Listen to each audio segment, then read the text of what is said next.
તો તમે પાર્ટ 1 માં જોયું જ હશે કે ટાટા ફરારીમાં બેસીને અમે જતા હતા ડેમ જોવા માટે. તો કેમ છો મારી પબ્લિક? આશા કરું તમે આંખ ખોલીને મારા વ્લોગ જોતા જ હશો. રસ્તામાં જતા જતા કરોડો રૂપિયાના સોલર પેનલ જોવા મળી ગયા. આપણી નજર પણ ન પહોંચી શકે એટલા સોલર પેનલ લગાવેલા હતા. તો ફાઇનલી અમે અમારા ડેસ્ટિનેશન પર પહોંચી ગયા. હજુ તો ડેમ બનવાની શરૂઆત હતી. તમને આ ડેમ સામાન્ય લાગતો હશે. 100 કરોડના ખર્ચે આ ડેમ બનાવવામાં આવી રહ્યો છે. ડેમ જોવા પહેલા જેસીબી ની સંખ્યા જોઈને જ ચોંકી ગયા.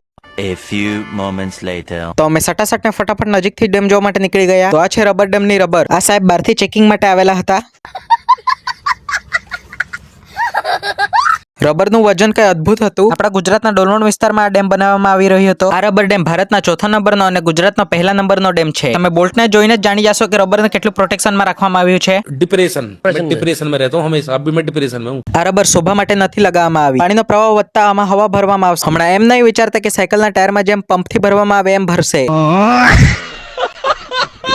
એના માટે રબરના નીચે પાઇપ ફિટિંગ કરવામાં આવ્યા છે. જો તમને આ ડેમ વિશે વધુ જાણકારી જોઈતી હોય તો YouTube ની ઉપર રબર ડેમ જીજે દેશી ન્યૂઝ સર્ચ કરો. આ રબર કેવી રીતે ઉપયોગ કરે છે તે જોવા માટે મોન્સૂનની સિઝનમાં તમે રેડી રહેજો. વિડીયો ગમના હોય તો બ્લોગર બોયલા ફોલો કરી દીજા અને વિડીયોલા લાઈક કમેન્ટ અને બધા લોકો હારી શેર કરજા. તો મળ્યું આપણે નેક્સ્ટ વ્લોગમાં. જય આદિવાસી જય સેવા.